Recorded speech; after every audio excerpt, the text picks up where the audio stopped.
अस्सलाम वालेकुम, मैं इमदाद सुमरो। वज़ीर-ए-आज़म इमरान ख़ान को झटके पे झटका मिलने का सिलसिला जारी है और ये झटके हैं ज़िमनी इंतख़ाबात के। वो ज़िमनी इंतख़ाबात हैं जिन ज़िमनी इंतख़ाबात में इमरान ख़ान के पाँव के नीचे से ज़मीन सरका दी गई। उन ज़िमनी इंतख़ाबात में खुशाब में, पंजाब में, जहाँ पर PTI की हुकूमत है, जहाँ पर इमरान ख़ान साहब के वसीम अकरम प्लस बैठे हुए हैं,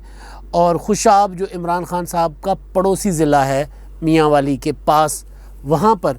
PTI के मुकाबले में ज़िमनी इंतख़ाबात में PP 86 में मुस्लिम लीग नून को बरतरी है। अब जब ये मैं वीडियो रिकॉर्ड कर रहा हूँ तब तक वाज़ेह बरतरी के साथ मुस्लिम लीग नून के मौज़म शेर जो हैं वो PTI के अली हसनैन से आगे हैं, और मतलब इमरान ख़ान साहब की पूरी PTI डीमोरलाइज़ हुई है कि कोई भी एक इंतख़ाब ऐसा नहीं है जहाँ पर PTI के लोग जो हैं वो रिज़ल्ट आने के बाद ज़रा ढोल ढमक्का करते, कोई खुशी मनाते। खुशाब का था, डस्के का था, वहाँ पर खुशियाँ जो है वो खाक में मिल गई, और अब कराची से लेकर खुशाब तक दोबारा वही हुआ है। तो बहरहाल अब क्योंकि मैंने जो बात की ना कि पाँव के नीचे से ज़मीन सरक चुकी है इमरान ख़ान साहब के ज़िमनी इंतख़ाबात के नतीजे में, तो उसके बाद इमरान ख़ान साहब ने एक फ़ैसला किया था। आज बात करेंगे कि वो फ़ैसला उन्होंने वापस क्यों लिया। थोड़ा सा मैं पीछे चलता हूँ। वज़ीर-ए-आज़म इमरान ख़ान साहब ने सहाफ़ियों को एक ब्रीफिंग के जवाब में ब्रीफिंग दी थी, और एक दोस्त ने आज मुझे फ़ोन करके कहा, अख्तर बलोच साहब हैं, बहुत सीनियर सहाफ़ी हैं, और कराची के तारीख़ी मकामात के हवाले से उनकी बहुत ज़्यादा तहकीक है, और सियासी एक हमारी तरह के, खैर हम तो उनसे सीखते रहते हैं, लेकिन बहरहाल एक सियासी जो होता है ना, सूझ बूझ रखने वाले एक इंसान, सियासत में बहुत ज़्यादा दिलचस्पी लेने वाले, तो उन्होंने, बलोच साहब ने मुझे कहा कि यार ये ब्रीफिंग्स का बहुत जिक्र करते हो तुम, तो वो ज़रा कम कर दो। तो लेकिन बहरहाल अब क्योंकि मुद्दा हो ही शुरू यहीं से रहा है, तो बलोच साहब के साथ माजरत के साथ कि आज भी आपको ये वाला जिक्र सुनना पड़ेगा ब्रीफिंग्स का। तो वो ये है कि इमरान ख़ान साहब ने एक ब्रीफिंग दी थी, और ब्रीफिंग जो जवाबी ब्रीफिंग थी आर्मी चीफ़ की ब्रीफिंग के बाद, उस ब्रीफिंग में इमरान ख़ान साहब ने एक बात की थी कि मुझसे गलती हो गई कि मैंने जो है वो इक़्तिदार में आने के फ़ौरन बाद, जब मुझसे मामलात नहीं चल रहे थे, जब मेरे पास खुला मैंडेट नहीं था कि जो मैं वादा करके आया था वो मैं पूरा करूं, मैं जो है कंप्रोमाइज़ करने के बजाय असेंबली तोड़ देता, लेकिन मैंने ये नहीं किया। ये मेरी सबसे बड़ी गलती थी। अब ये गलती का इमरान ख़ान साहब को एहसास कैसे दिलाया, ये दो लोगों से मैंने पता किया, और दो लोगों के दरमियान एक आपसी गपशप भी है। उस गपशप का एक अहवाल है कि जो अब क्योंकि सिलसिला दोबारा चल पड़ा है ना कि जनाब इमरान ख़ान साहब जो हैं वो असेंबलियाँ तोड़ सकते हैं, अर्ली इलेक्शन की तरफ जा सकते हैं, और उसकी तैयारी भी मैंने अपने पहले व्लॉग में सारे किस्सा बता दिया है कि किस तरह इमरान ख़ान साहब ने उसकी तैयारी भी शुरू कर दी है।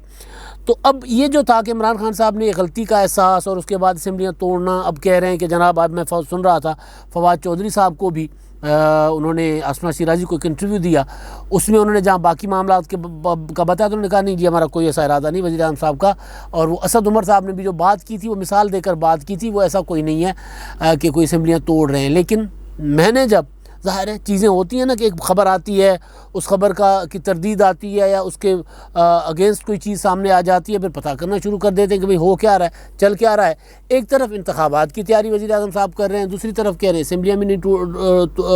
तोड़ेंगे। मैंने कल भी बताया था, आज भी बताया था कि वाक़ईतन इमरान ख़ान साहब असेंबलियाँ नहीं तोड़ रहे, या अभी तक उनकी जो दोबारा उन्होंने रीथिंक किया, या चीज़ों को दोबारा उनके सामने चीज़ें रखी गई, तो वो असेंबलियाँ नहीं तोड़ रहे, ये चीज़ सामने आई। अब मैं आपको एक गपशप बताता हूँ, दो शख्सियात की। इमरान ख़ान साहब के करीबी शख्सियत है, एक नाराज़ शख्सियत है इमरान ख़ान साहब से, दोनों की। जब ये पता चला उनको कि जनाब इमरान ख़ान साहब, एक को पता चला कि वज़ीर-ए-आज़म इमरान ख़ान साहब जो हैं वो असेंबलियाँ तोड़ने का सोच रहे हैं, तो उन्होंने फिर बी को फ़ोन किया, और बी को कहा कि जनाब ये क्या चल रहा है, ये असेंबलियाँ तोड़ने की बात कहाँ से आ रही है, क्या हो गया खान साहब को, खान साहब असेंबलियाँ तोड़ेंगे, इस वक्त क्या करेंगे। तो उन्होंने कहा क्या करना चाहिए, हमारे हाथ में तो कंट्रोल अब लग रहा है कि हमारे हाथ में नहीं रहा। यानी जो बी हैं वो वज़ीर-ए-आज़म साहब के आज भी करीब हैं, ए वज़ीर-ए-आज़म साहब से ज़रा दूर हो गए। तो उन्होंने कहा नहीं, ये मतलब आप ज़रा अपना हाल तो देखें पंजाब में जाकर, बाकी सूबे छोड़ दें, पंजाब में जाकर जहाँ आपकी हुकूमत है, जहाँ का वोट बैंक आपको इक़्तिदार में लेकर आया है मरकज़ में, वहाँ के आप हालात तो जाकर देख लें। आप इलेक्शन करवाएंगे, अपना असम्बलियाँ तोड़वाएंगे तो आपको इलेक्शन में जाना पड़ेगा, इलेक्शन में जाएंगे तो आपको तो मिलेगा कुछ नहीं। उन्होंने कहा जी क्यों नहीं कुछ मिलेगा? उन्होंने कहा ज़रा देख लें पीछे जाकर, मुड़कर तो देखें। तो वो जो बी है वो जवाब देता है तो हम क्या करें? उन्होंने कहा कि जनाब आप अपनी तैयारी करें कि जब तक आप हुकूमत को चला सकते हैं चलाएं, आप बेहतर से बेहतर करने की कोशिश करें।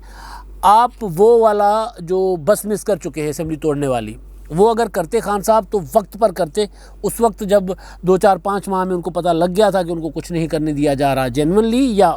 अवाम को तो ये कह देते कि जनाब हमें कुछ नहीं करने दिया जा रहा, लिहाजा हम असेंबली तोड़ के दोबारा आपके पास आ रहे हैं और हमें 2/3 चाहिए ताकि हम अब जो इस्लाहात चाह रहे हैं, वो जो इनकलाबी इक़दामात चाह रहे हैं हम वो करें। तो बी ने कहा अब क्या? उन्होंने कहा जी अब आपके पास ये है कि, अब ए कह रहा है कि अब आपके पास ये है कि आप चलाएं, इसी तरह काम चलाएं और कुछ अवाम को इंसेंटिव देने की कोशिश करें और अपने कुछ नाराज़ लोगों को मनाने की कोशिश करें और ख़ान साहब का जो साख मुतासिर हुई है उसको बेहतर बनाने की कोशिश करें। तो बी ने कहा तो आपका ख्याल है कि हमें असेंबलियाँ नहीं तोड़नी चाहिए? उन्होंने कहा जनाब असेंबलियाँ तोड़ेंगे तो आपको पंजाब में सफाया हो जाएगा। आपको ये बात समझ नहीं आ रही? तो उसके बाद फिर जो है बी जो है वो अपने कुछ और साथियों को मना कर वज़ीर आज़म साहब के पास जाते हैं कि अगर आप ऐसा कुछ सोच रहे हैं, ये जो चीज़ें चल रही हैं तो आप उससे पीछे हटें। तो जो मेरी इतलात है कि ये सारी कन्वर्सेशन गपशप के बाद इमरान खान साहब ने असेंबलियाँ तोड़ने का फ़ैसला जो सोच रहे थे, फ़ैसला नहीं किया था, अभी मुशावरत चल रही थी और मुशावरत भी बहुत महदूद थी, बहुत करीबी लोगों में थी। राजा रियाज साहब को जो दी गई इमरान खान साहब की धमकी थी या तड़ी थी, उससे हटके भी इमरान खान साहब पहले भी 1-2 बार कोशिश कर चुके हैं, बात कर चुके हैं और पहले ये ख़बर भी आई थी कि इमरान खान साहब ने असेंबलियाँ तोड़ने का फ़ैसला कर लिया हुआ था सेनेट के इलेक्शन से पहले और बाद में भी, लेकिन आर्मी चीफ साहब ने उनको मना किया था और बाकी जो उनके समझा जा रहा था कि जिनको, अब फवाद चौधरी साहब ने भी कहा है जिनकी हमें सपोर्ट हासिल है आर्मी चीफ यानी फ़ौज की और उधर से, तो उन्होंने आज फवाद चौधरी ने जो इंटरव्यू में बात की है ना कि क्योंकि हम मिडिल क्लास की जमात हैं और फ़ौज और अदलिया ये अपर मिडिल क्लास के लोग हैं वहाँ पर बैठे हुए, तो वो मिडिल क्लास की जमात होने की वजह से वहाँ से हमें सपोर्ट है, यानी एक ही क्लास है हम, तो उसी वजह से सपोर्ट है। फ़ौज की तरफ से सपोर्ट ज़ाहिर है, एक फ़ौजी सिपाही फ़ौजी अफसर वोट तो करेगा किसी ना किसी को और इसमें कोई हर्ज नहीं है, बतौर जज कोई ना कोई किसी को वोट तो करेगा, लेकिन एक पॉलिटिकल पार्टी को एक इदारे की सपोर्ट होना ये अलग बात है। बहरहाल अब ये फवाद चौधरी साहब कह रहे हैं तो कि हमें सपोर्ट है, अब ये सपोर्ट थी या है, और वो कह रहे हैं कि जनाब हम उसको उसी सपोर्ट की बिना पर, माजी में ऐसी सपोर्ट किसी और हुकूमत को नहीं मिली क्योंकि बाकी हुकूमतें जो थी वो एलीट की थी, पीपल्स पार्टी जो है वो एलीट की जमात, मुस्लिम लीग नून एलीट की जमात। हालांकि मुस्लिम लीग नून के लिए कहा जाता था कि पंजाब की जो मिडिल क्लास है उसकी जमात है, आज भी पंजाब की मिडिल क्लास का ज़्यादा वोट मुस्लिम लीग नून को मिलता है। तो बहरहाल अब ये जो फवाद चौधरी साहब ने बात की तो उस बात को लेकर के वज़ीर आज़म साहब ने सोचा था कि जो असेंबली तोड़ूँ तो उनको आर्मी चीफ ने या फ़ौज के अंदर मौजूद उनके दूसरे खैर ख्वाहों ने या दूसरे इदारों में मौजूद उनके खैर ख्वाहों ने उनको समझाया था, मैसेज दिया था कि ना आप इस तरह ना करें। तो खान साहब ने वो नहीं किया था। उसके बाद जब सेनेट में हफीज़ शेख साहब की सीट हारे तो उसके बाद भी वो ऐसा ही कुछ सोच रहे थे कि अब तो उनको कहा गया कि नहीं आप असेंबली ना तोड़ें, आप वोट ऑफ कॉन्फिडेंस लें। उन्होंने वोट ऑफ कॉन्फिडेंस लिया और लेकर दिखाया। तो खान साहब को कहा गया कि आप केजरीवाल बनने का आपने जो बस थी वो तो आप कर चुके हैं मिस, लिहाजा अब ये है कि अब आप असेंबली ना तोड़ें। ए और बी की कन्वर्सेशन से मैं बता रहा हूँ। तो आप असेंबली ना तोड़ें और आप जो है अवाम को दोबारा कुछ इंसेंटिव्स दें, मईशत कुछ बेहतर करें, और जिसके बाद वो शौकत तरीन साहब वाला और इमरान खान साहब का ओवरसीज़ वाला और इमरान खान साहब का मुसलसल मुतहरिक होकर जनूबी पंजाब, मुल्तान वगैरह वगैरह, ये बातें मैं बार बार बता रहा हूँ कि कराची चले गए, सक्कर चले गए, गिलगित बल्तिस्तान, कोयटा चले गए, तो ये भी इसी वजह से है, इसी की कड़ी है। तो बहरहाल अब एक तो ये है कि वज़ीर आज़म इमरान खान साहब सोच चुके हुए थे, लेकिन अब इमरान खान साहब डर रहे हैं। पहले असेंबलियाँ तोड़ने का सोच रहे थे, अब वो डर रहे हैं कि कहीं तहरीक अदम एतमाद ना आ जाए। और उसके लिए सुना है कि जहांगीर तरीन साहब जो हैं वो तगड़ी तैयारी कर रहे हैं। जहांगीर तरीन साहब ईद तक इंतज़ार है उनका, वो उन्होंने कल कहा भी था कि अली ज़फ़र साहब की जो कमेटी है, अली ज़फ़र साहब को जो कमेटी, तो क्या इमरान खान साहब ने ज़िम्मेदारी दी है कि वो देखेंगे कि जहांगीर तरीन साहब के ख़िलाफ़ FIA जो तहकीकात कर रही है वो जहांगीर तरीन साहब जो कह रहे हैं उसमें उनके इल्ज़ामात ठीक हैं या उनके ऊपर लगाए गए जो इल्ज़ामात हैं वो ठीक हैं। तो वो अली ज़फ़र काम कर रहे हैं जहांगीर तरीन साहब से, वो राब्ते में भी हैं मुसलसल और उनसे इनपुट भी ले रहे हैं चीज़ों में, जहाँ जहाँ उनको तहफ़्फ़ुज़ात हैं वो भी उनसे पूछ रहे हैं। तो और जहांगीर तरीन साहब को ये कहा गया है कि आप ईद तक जो है वो इंतज़ार कर लें, सब्र कर लें, ईद के बाद आपको इसका मिल जाएगा पॉजिटिव, यानी जो आपके तहफ़्फ़ुज़ात हैं वो ख़त्म होंगे। बाकी इमरान खान साहब कह रहे हैं मैं तो ब्लैकमेल नहीं हूँगा, मैं झुकूँगा नहीं। लेकिन मैंने जब पता किया तो पता चला जहांगीर तरीन साहब ईद के बाद अपने साथी जो उनके हैं उनको बुला रहे हैं, लेकिन उनके साथी बढ़ रहे हैं। आज भी जब ये मैं बात कर रहा हूँ तो कुछ MNAs ने जहांगीर तरीन साहब से रब्ता किया कि हम आपके साथ हैं। मैंने पता करने की कोशिश की कि जहांगीर तरीन साहब के साथ वो जो उनके लगारी साहब, वो नौजवान खुर्रम लगारी, उन्होंने कहा था कि हमारे साथ 70 लोग हैं। तो मैंने पता करने की कोशिश की तो 70 लोग हैं तो शो क्यों नहीं कर रहे। तो पता चला कि जहांगीर तरीन साहब कह रहे हैं कि मैं वो लोग साथ अभी लेकर चल रहा हूँ जो कहीं डावाडोल नहीं होंगे। अभी बहुत ज़्यादा लोग PTI के जहांगीर तरीन साहब के साथ राब्ते में हैं। और मैंने पूछा तो पता चला, सराइकी में मुझे एक दोस्त ने बताया, तरीन साहब के करीबी, उन्होंने कहा साईं हर MPA हर MNA मंदा करिंदा होता है, यानी बुराइयां करता फिरता है हुकूमत की, वज़ीर आज़म इमरान खान साहब की पॉलिसीज़ की। और वो ये चाह रहा है कि जहांगीर तरीन साहब मज़ीद स्ट्रेंथन हो ताकि हुकूमत को राह रास्त पर लाया जाए या कम अज़ कम अपने मसाइल हल किए जाएँ। तो जहांगीर तरीन साहब ईद के बाद अपने जो 40-45 साथी हैं उनके साथ बैठेंगे। अगर जहांगीर तरीन साहब के जो तहफ़्फ़ुज़ात दूर हो जाते हैं, क्योंकि ये अकेले जहांगीर तरीन साहब के नहीं है, यहाँ पर मामला सिर्फ जहांगीर तरीन साहब के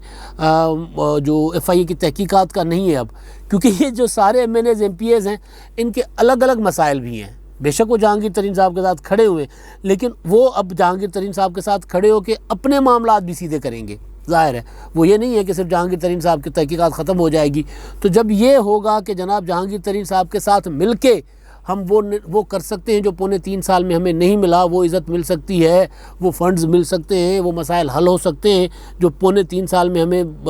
वज़ीर आज़म हाउस की जूतियाँ घिसा घिसा कर, वज़ीर आला हाउस की जूतियाँ घिसा घिसा कर नहीं मिले, वो मिल सकते हैं। तो ज़्यादा से ज़्यादा लोग जो हैं वो इधर जाएंगे। अब जहांगीर तरीन साहब का मसला अगर हल हो जाता है तो इसके बाद इमरान खान साहब का मसला हल नहीं होगा, इमरान खान साहब का मसला बढ़ेगा। वो बढ़ेगा इस सूरत के जहांगीर तरीन साहब अपना मामला ठीक करेंगे लेकिन अपने आप को कमज़ोर नहीं होने देंगे। और जहांगीर तरीन साहब जो मैंने स्ट्रेटजी पता की है वो ये है कि जून में है बजट, तो जून से पहले मज़ीद लोगों को शो करेंगे अपने साथ, और उस ताकि ये ना हो कि मैंने इधर से ठंडा पड़ जाऊं और उधर से फिर दोबारा तहकीकात, क्योंकि जहांगीर तरीन साहब डसे हुए हैं इमरान खान साहब को लंदन से मैसेज करके रब्ता करके कि जनाब आपने तहकीकात जो कमीशन वगैरह में मेरे ऊपर तो कोई इशू नहीं हुआ, करप्शन का इल्ज़ाम नहीं लगा, तो मैं आ जाऊं। तो उन्होंने कहा जी बिल्कुल आ जाए। उन्होंने कहा कि जी आप मेरे खिलाफ कोई मुकदमा नहीं होगा, उन्होंने कहा जी बिल्कुल नहीं होगा। तो जब यहाँ आए और उनके ऊपर मुकदमा हो गया तो तरीन साहब ने वज़ीर आज़म को कहा ये क्या हो गया। तो वज़ीर आज़म ने कहा कि जनाब मुझे शहजाद अकबर ने कहा है कि बैलेंस करने के लिए, क्योंकि शहबाज शरीफ और हमजा शहबाज पर मुकदमा होना है, तो बैलेंस करने के लिए आप पर मुकदमा भी ज़रूरी था। तो अब जहांगीर तरीन साहब वो वाली गलती नहीं करेंगे कि मैंने इतना लोगों को इकट्ठा कर दिया, अपनी ज़रा स्ट्रेंथ बना ली, और इमरान खान साहब जिस मुद्दे पे बात करने को तैयार नहीं थे, जिन्होंने जवाब देना बंद कर दिया था, तो और वो ये कहते फिर रहे थे कि जनाब मैं ब्लैकमेल नहीं हूँगा, वो इमरान खान साहब अगर मुलाकात उन्होंने हमारे अरकान के साथ की है और ये कहा है कि अली ज़फ़र साहब मामला देखेंगे, तो अगर हम अली ज़फ़र साहब ने मामला सीधा करके दे दिया और उसके बाद हम निखड़ गए, हमने अपना ग्रुप छोड़ दिया, तो फिर हम कमज़ोर पड़ जाएंगे। दोबारा मेरे साथ वही हो सकता है जो लंदन से बुलाकर किया गया था। तो लिहाजा जहांगीर तरीन साहब उसके बाद अपने आप को मज़ीद तगड़ा करेंगे ताकि बजट के दौरान इमरान खान साहब जो हैं उनके सामने बाकी अपने अरकान के अपने ग्रुप के मामलात भी सीधे करें और ये ख़तरा भी ना रहे कि दोबारा मुकदमा होगा। ये है वो डर जो इमरान खान साहब को खाया जा रहा है कि अगर जहांगीर तरीन साहब के मामला हल होने के बाद जहांगीर तरीन साहब बाज ना आए और उधर से शहबाज शरीफ साहब जो मैंने पहले बताया था कि बड़े भाई को मनवा आमादा कर गए, या आसिफ जरदारी, शहबाज शरीफ और नवाज शरीफ फिर एक हो गए। शहबाज शरीफ और नवाज शरीफ तो एक ही हैं लेकिन इख्तलाफ राय अदम एतमाद वाला वो ख़त्म हो गया। पीपल्स पार्टी और मुस्लिम लीग नून और PDM उस मामले पर आ गई, फिर तो जहांगीर तरीन ग्रुप तो उधर चला जाएगा। फिर तो वो क्योंकि आगे ये देखेंगे जहांगीर तरीन साहब कि भाई अब अगला, क्योंकि नून का टिकट चला था ना, कि अपना फ्यूचर देखेंगे जहांगीर तरीन ग्रुप के लोग कि फिर उधर छलांग मारो, फिर कच्चा क्यों खेलो, फिर पक्का खेलो, फिर आर पार करो। तो ये होगा। तो ये डर इमरान खान साहब को खाया जा रहा है। असेंबलियाँ तोड़ने से तो इमरान खान साहब को बचा लिया गया कि जनाब आप असेंबलियाँ तोड़कर टके टोकरी हो जाएंगे, पंजाब में आपको एक सीट नहीं मिलेगी या पंजाब में आपका सफाया हो जाएगा, खुशाब में हो गया ना। तो वो डर वो तो इमरान खान साहब को मना किया गया, रोका गया, लेकिन एक डर ये वाला इमरान खान साहब को खाया जा रहा है कि तरीन PDM या मुस्लिम लीग नून, पीपल्स पार्टी और तरीन ग्रुप अगर मिल गया तो फिर कुछ हो जाएगा। और वही वजह है जो मैंने पहले व्लॉग में बताया था कि इमरान खान साहब एक्टिव हो गए, इलेक्शन की तैयारियां करनी शुरू हो गए। अच्छा जी, अब आखिर में हमारे जो मेहरबान अपनी आरा से आगाह करते हैं हमें वीडियोज़ पर, मोहम्मद फ़ारूक साहब है, उन्होंने एक दिलचस्प तबसरा किया। उन्होंने कहा कि राना सनाउल्लाह साहब की बात करते हैं कि अवाम को वोटिंग मशीन नहीं, अलीमा बाजी की सिलाई मशीन चाहिए ताकि अवाम अरबपति बन सकें।